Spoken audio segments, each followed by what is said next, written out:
Private ಸೆಕ್ಟರಲ್ಲಿ ಕೆಲಸ ಮಾಡ್ತಿರುವಂಥ ಕೋಟ್ಯಾಂತರ ನೌಕರರು, ಕಾರ್ಮಿಕರು, ಪಿಂಚಣಿದಾರರು, ನಿವೃತ್ತ ನೌಕರರು, KSRTC, BMTC ನೌಕರರು ಹಾಗೂ ಪಿಂಚಣಿದಾರರಿಗೆ ಕೇಂದ್ರ ಸರ್ಕಾರ ಒಂದು ಬಂಪರ್ ಗಿಫ್ಟನ್ನು ನೀಡಿದೆ ಅಂತಲೇ ಹೇಳ್ಬೋದು. ಕೇಂದ್ರ ಸರ್ಕಾರ ಎಲ್ಲರ ಬಾಳಿಗೆ ಬೆಳಕಾಗುವಂಥ ಎಷ್ಟೋ ದಿನಗಳಿಂದ ಸುಮಾರು 10 ವರ್ಷಗಳಿಂದ ಹೋರಾಟ ಮಾಡ್ತಾ ಇದ್ದಂತಹ ಒಂದು ವಿಚಾರಕ್ಕೆ ಸಂಬಂಧಪಟ್ಟ ಹಾಗೆ ಮಹತ್ವದ ಆದೇಶವನ್ನು ಹೊರಡಿಸಿದೆ. ಕೇಂದ್ರ ಸರ್ಕಾರ ಹೊರಡಿಸಿರುವ ಆದೇಶ, ಅದಕ್ಕೆ ಕೇಂದ್ರದ ಹಣಕಾಸು ಸಚಿವಾಲಯದ ಒಪ್ಪಿಗೆ ಕೂಡ ಸಿಕ್ಕಿದೆ. ಯಾವುದೇ ಒಂದು ಆದೇಶ ಹೊರಡಿಸಬೇಕಾದ್ರೆ ಕೂಡ ಹಣ ಬೇಕೇ ಬೇಕು. ಹಣಕ್ಕಾಗಿ ಹಣಕಾಸು ಇಲಾಖೆಯ ಒಪ್ಪಿಗೆ ಬೇಕು. ಹಣಕಾಸು ಇಲಾಖೆಯ ಒಪ್ಪಿಗೆ ಸಿಕ್ಕಿದ್ರೆ ಯಾವ ಆದೇಶಗಳು ಕೂಡ ಬೇಕಾದರೂ ಆಗ್ಬೋದು. ಹಾಗಾಗಿ ಎಲ್ಲರಿಗೂ ಗುಡ್ ನ್ಯೂಸನ್ನು ಕೇಂದ್ರ ಸರ್ಕಾರ ಕೊಟ್ಟಿದೆ. ಕನಿಷ್ಠ ಪಿಂಚಣಿ 7,500 ರೂಪಾಯಿ ಸಿಗೋದು ಖಂಡಿತವಾಗಿಯೂ ಫಿಕ್ಸ್.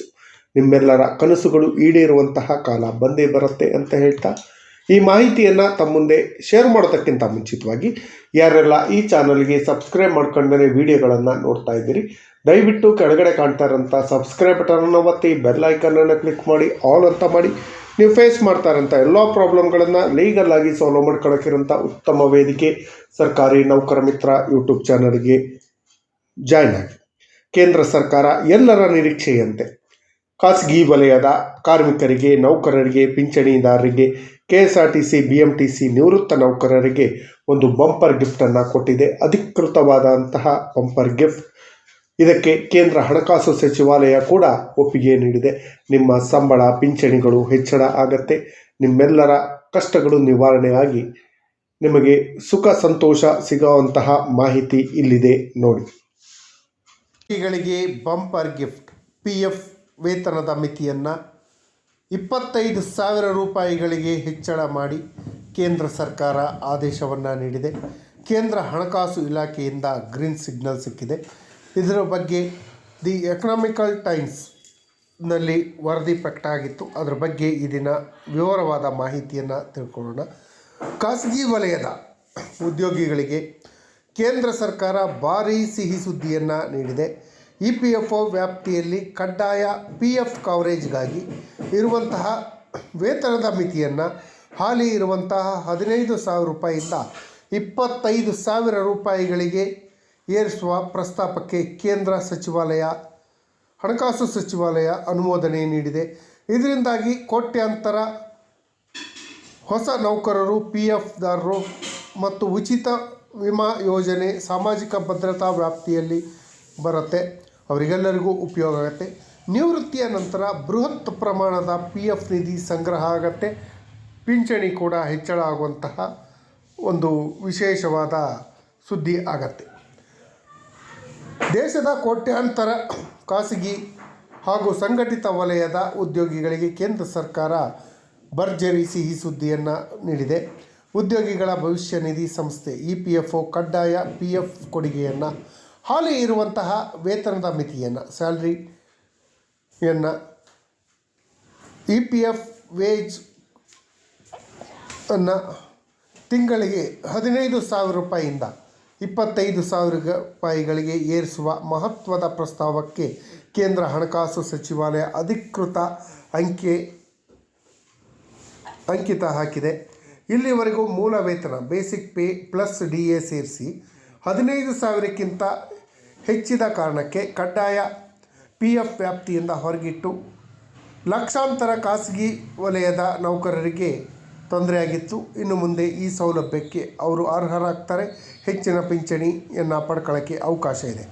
ನಿಮ್ಮ ವೇತನ ಹಾಗೂ PF ಕೊಡುಗೆ ಮೇಲಾಗುವ ಪರಿಣಾಮಗಳು ಏನು ಅಂತ ನೋಡೋದಾದರೆ, PF ವೇತನದ ಮಿತಿ 25,000 ರೂಪಾಯಿಗೆ ಹೆಚ್ಚಳ ಆಗಿರೋದ್ರಿಂದ ಉದ್ಯೋಗಿಗಳ ತಿಂಗಳ PF ವಂತಿಕೆ, ಪಿಂಚಣಿ ಹಾಗೂ ಕೈಗೆ ಸಿಗುವಂತಹ ವೇತನ, ಟೇಕ್ ಹೋಮ್ ಸ್ಯಾಲ್ರಿ, ಇಲ್ಲಿ ಹಲವಾರು ಬದಲಾವಣೆಗಳು ಇದರಿಂದ ಆಗತ್ತೆ.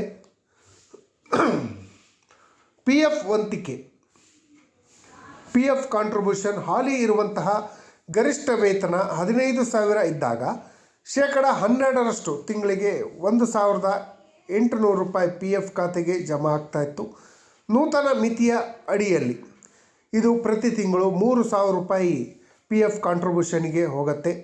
PF ನಿಧಿಯ ಕೊಡುಗೆ, ಪಿಂಚಣಿ ನಿಧಿಯ ಕೊಡುಗೆ EPS ಕಾಂಟ್ರಿಬ್ಯೂಷನ್ ಕೂಡ ಹೆಚ್ಚಳ ಆಗುತ್ತೆ. ಸಂಸ್ಥೆ ನೀಡುವ 12% ವಂತಿಕೆಯಲ್ಲಿ, ಅಂದರೆ ನೀವು ಕೆಲಸ ಮಾಡ್ತಿರುವಂತಹ ಕಂಪ್ನಿಯವರು ಕೊಡುವಂಥ 12% ವಂತಿಕೆಯಲ್ಲಿ PF ಯೋಜನೆ EPSಗೆ 8.33% ಜಮೆ ಆಗುತ್ತೆ. ಹಳೆ ನಿಯಮದಂತೆ ಕೇವಲ 1,250 ರೂಪಾಯಿ ಜಮೆ ಆಗ್ತಾಯಿತ್ತು. ಈಗ ನೂತನ 25,000 ರೂಪಾಯಿ ಮಿತಿಯಿಂದಾಗಿ ಪ್ರತಿ ತಿಂಗಳು ನಿಮ್ಮ ಹಣ 2,083 ರೂಪಾಯಿ ಖಾತೆಗೆ ಸೇರುತ್ತೆ. ಈ ಖಾತೆಗೆ ಸೇರೋದ್ರಿಂದ ನಮಗೆ ಸಿಗುವಂಥ ಪಿಂಚಣಿ ಕೂಡ ಹೆಚ್ಚಳ ಆಗುತ್ತೆ. ನಾವು ರಿಟೈರ್ಡ್ ಆದ ನಂತರ ಸಿಗುವಂಥ ಪಿಂಚಣಿ ಕೂಡ ಹೆಚ್ಚಳ ಆಗುತ್ತೆ. ಅದರ ಜೊತೆಯಲ್ಲಿ ಉಚಿತ ವಿಮಾ ಯೋಜನೆ, EDLI ಇನ್ಸುರೆನ್ಸು, EPFO ವ್ಯಾಪ್ತಿಯಲ್ಲಿ ನೀಡಲಾಗುವಂತಹ ಉಚಿತ ಜೀವ ವಿಮಾ ಮೊತ್ತವು ಪ್ರಸ್ತುತ ಇರುವಂತಹ 7 ಲಕ್ಷ ರೂಪಾಯಿ ಇದೆ.